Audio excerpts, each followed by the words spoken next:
도희가 남긴 마지막 통장에는 정체불명의 거액이 찍혀 있었는데요. 그걸 확인한 정호성은 손에 쥔 통장을 힘껏 바닥에 던지며 분노했죠. 도희야, 넌 마지막까지도 그들에게 이용당한 건이라며 울분을 참지 못했습니다. 문제의 송금처는 바로 YL그룹이었던 것입니다. 분노한 정호성은 YL그룹 상무 강미란을 찾아가는데요. 그리고 그를 대면한 자리에서 폭풍처럼 쏟아내죠. 그 돈 뭐야? 우리 도의 죽음값이야 라며 소리치는데요. 그렇게 돈 몇 푼 쥐어주면 다 끝난다고 생각한 거냐며 끓어오르는 분노를 간신히 참습니다. 강미란은 당황한 기색을 감추지 못하는데요. 자신은 그저 유가족에게 최소한의 책임을 다하고 싶었다고 말하죠. 하지만 정호성은 너희는 책임을 돈으로 환산하냐며 자신은 아직도 도희를 꿈에서 만난다고 말합니다. 그것도 피를 흘리며 아무 말도 못한 채 쓰러져 있는 끔찍한 조카 모습이라고 말하죠. 강미란과 정호성은 과거 연인 사이였는데요. 그는 한때 잘나가던 회계사였고 강미란은 그의 첫사랑이었죠. 하지만 YL그룹의 압박으로 인해 두 사람은 헤어질 수밖에 없었습니다. 미란은 결국 정호성이 아닌 불을 선택했는데요.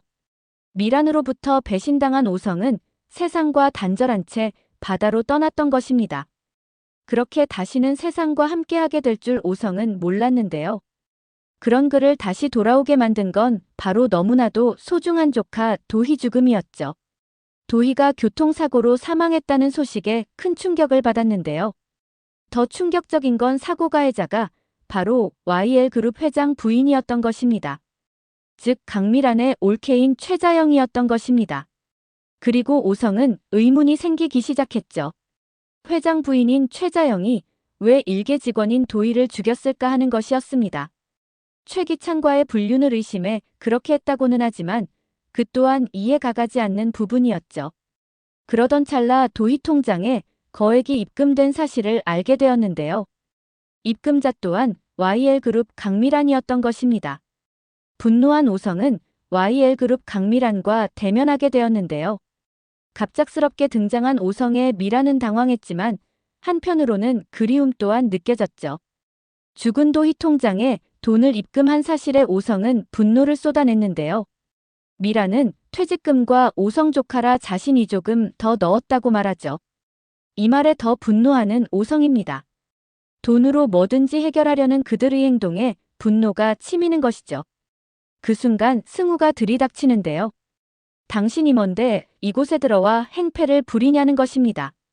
그런데 순간 미란의 눈빛이 흔들리기 시작했는데요. 오성은 이 청년은 누구냐고 물었고 그는 강규철 회장의 아들이라고 말하죠. 하지만 미란의 가슴은 미친 듯이 벌렁거리기 시작하는데요. 오성이 눈치챌까 불안했던 것입니다. 바로 승우는 오성의 아들이었던 것이죠. 승우는 친부인 것도 모른 채 오성에게 막말을 퍼부어대는데요. 오성 또한 인간에 대한 존중이 없는 YL그룹은 언젠가는 망할 거라며 독설을 퍼붓습니다. 두 사람의 첫 대면은 서로에게 막말로 끝이 나죠. 강미란은 정호성과 헤어질 당시 임신을 했었는데요. 하지만 이 사실을 오성에게 알리지 않았고 결국 출산 후 최규철 회장의 호적에 올리게 된 것입니다. 그렇기에 오성은 자신에게 아들이 있을 거라고는 상상도 할 수 없는 일이죠. 그것이 승우가 최규철 회장의 혼외자로 올라가게 된 이유입니다. 문제는 최자영 또한 이 사실을 전혀 모르고 있었다는 것인데요. 최규철이 철저하게 자신 혼외자로 둔갑시켰기 때문이죠.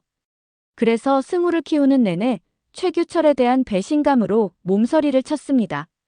차라리 최자영에게만큼은 강미란 아이라고 솔직하게 말했더라면 승우를 그렇게 미워하지는 않았을 것입니다. 강미란이 제인이를 배신하고 황기찬을 회장으로 만든 것도 결국은 그 자리에 자신 아들인 승우를 올리기 위해서였죠.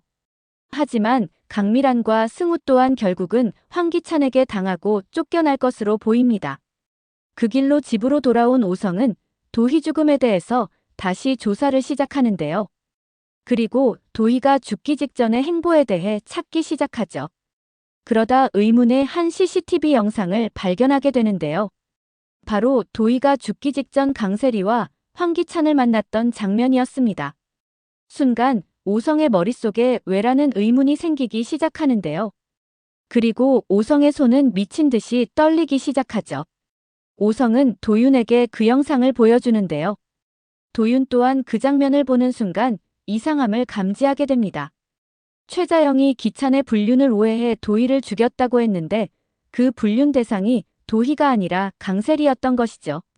그리고 재인과 이혼 후 현재 두 사람이 재혼에 살고 있는 것만 봐도 분명해 보이는데요. 도희 죽음의 진짜 범인이 최자영이 아닐 수 있다는 생각이 강하게 드는 것입니다. 도윤의 머릿속에는 이제 서서히 퍼즐이 맞춰지기 시작하는데요.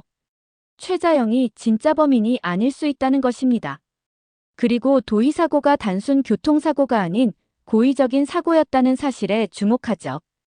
또한 도희 죽음에 사후 조작이 있었음을 의심합니다. 그녀는 병원 도착 당시 생존에 문제가 없었는데요. 이후 급격하게 상태가 나빠졌다는 것에 주목하죠. 그리고 그 병원이 YL그룹 재단산하 병원이었단 사실에 주목합니다. 도윤은 당시 도희의 병원 의무 기록을 요청하는데요. 그리고 투약 내역을 본 뒤 결정적으로 의문을 제기합니다. 이뿐만이 아니죠. 도희가 사망한 다음 익명의 게시판에 그녀를 불륜녀로 몰아간 글이 올라오기 시작하는데요.